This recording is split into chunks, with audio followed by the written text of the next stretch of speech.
Hello, students. A very happy new year to all of you. Wish you all a great year ahead. So, students, today we will revise poem Wind by Subramania Bharti from your book Beehive. Subramania Bharti, he was a great Tamil writer, poet, journalist, and an Indian independence activist. He was a great social reformer also. So, this poem Wind. So, title Wind, I want to tell you, wind symbolizes difficulties here. Okay, so in this poem, the poet has very beautifully expressed his ideas about both the constructive and destructive aspects of the wind. Wind symbolizes the difficulties that are faced in life. When we have the endurance to bear the difficulties of life, we can overcome each challenge. But if we are weak and unstable, we succumb to the difficulties of life. So, we should be strong in body and mind. Now, let us start with the poem. The wind blows strongly and causes a lot of destruction. And how can we make friends with it? Okay. Wind comes softly. Do not break the shutters of the windows. Do not scatter the papers. Do not throw down the books on the shelf. So, in the very beginning of the poem, we can see poet is requesting the wind to blow softly. Okay, wind come softly. Do not break the shutters of the windows. कि इतना तेज blow करके सारी Windows के shutters जो हैं वो तुम break कर रही हो. शटर्स क्या होते हैं? Protective panels on the windows. Okay, that are made of glass or wood. Okay, you are breaking the shutters of the windows, you are scattering the papers everywhere. Please do not throw down the books on the shelf. कि जो shelf पे books हैं वो भी तुमने नीचे गिरा दी है, इतनी तेज blow कर रही हो. Okay, and note the use of do not in successive lines. 3 lines में लगातार do not word का use किया है poet ने. This is example of poetic device anaphora. Okay, so poet is requesting the wind to blow softly and do not break the things, do not scatter the things, okay, and do not throw down the things. There, look what you did. तो वो wind को बोल रहा है कि देखो तुमने क्या किया, कितना नुकसान कर दिया. You threw them all down, सब चीजों को नीचे गिरा दिया. You tore the pages of the books, books के पेजेस जो फट गए हैं. Okay, you brought rain again, देखो तुम्हारे साथ बारिश भी आ गई है. You are very clever at poking fun at weaklings. Weaklings का मीनिंग वीक पीपल और वीक थिंग्स. पोकिंग फन मतलब मेकिंग फन, कि तुम बहुत क्लेवर हो और तुम वीक लोगों का ही मजाक उड़ाती हो, उनका ही नुकसान करती हो. Frail, frail means weak. Crumbling houses, crumbling doors, crumbling rafters. Okay, तुम घरों को तोड़ रही हो, डोर्स को तोड़ रही हो, घरों की जो स्लोपिंग पिलर्स हैं, राफ्टर्स है, उनको तोड़ रही हो. Crumbling would, crumbling bodies and crumbling lives. Okay, तो यहाँ भी हम देख रहे हैं क्रम्बलिंग वर्ड बहुत बार रिपीट हो रहा है.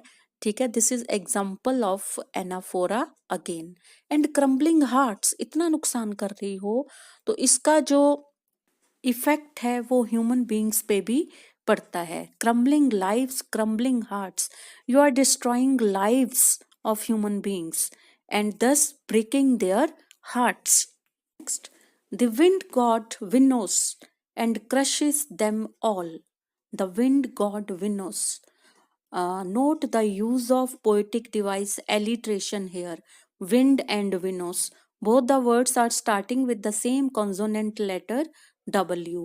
The wind god winnows and crushes them all. What is the meaning of winnows?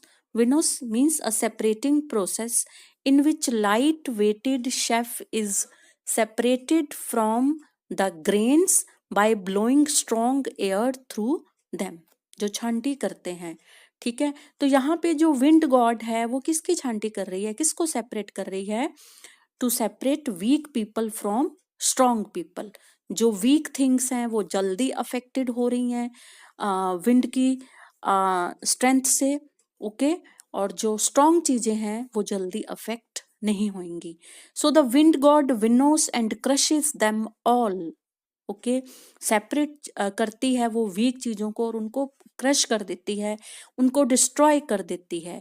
He won't do what you tell him, वो तुम्हारे कहने के मुताबिक नहीं चलेगी, ओके, चाहे वो रिक्वेस्ट कर रहा है पोइट बार बार कि ये मत करो प्लीज मत करो, but he won't do what you tell him. ही, यहाँ पे ही किसके लिए यूज करा गया है, विंड के लिए। सो ये कौन सा पोइटिक डिवाइस है बच्चों, यस, कौन सा पोइटिक डिवाइस है, विंड के लिए ही वर्ड यूज करा गया है। This is personification, okay, alliteration तो ऊपर हो चुका है, ये पर्सोनिफिकेशन है। When some non living thing is personified or made to behave like a living thing, तो यहाँ पे विंड के लिए ही वर्ड यूज करा गया है, वो कुछ कर रही है like a person. So this device is personification. He won't do what you tell him, so come let us build strong homes, वो तो नहीं रुकेगी पर हमें ही स्ट्रॉन्ग बनना पड़ेगा, चीजों को स्ट्रॉन्ग बनाना पड़ेगा। Let us build strong homes, let us joint the doors firmly, अपने डोर्स को हम फर्मली ज्वाइंट करें, उनको फर्मली फिक्स करें या फर्मली क्लोज करके रखें। Practice to firm the body, अपनी बॉडी को फर्म रखें।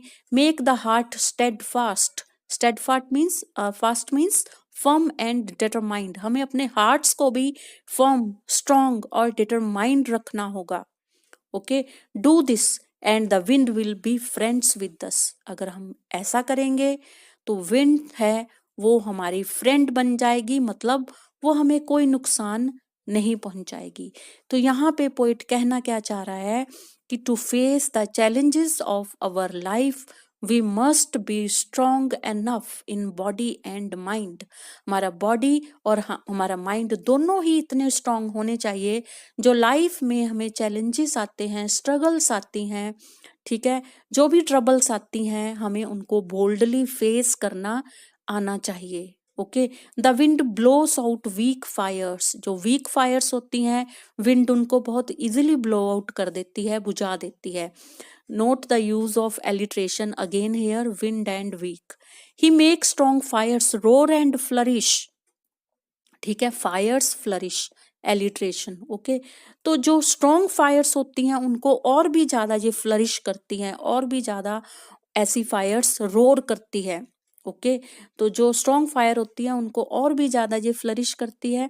His friendship is good we praise him every day, तो इसकी फ्रेंडशिप ही अच्छी है, ठीक है, अगर हम इसको बोल्डली फेस करेंगे, हम स्ट्रॉन्ग रहेंगे, it will not cause any harm to us, okay. So this was your poem Wind. I hope you will revise it thoroughly.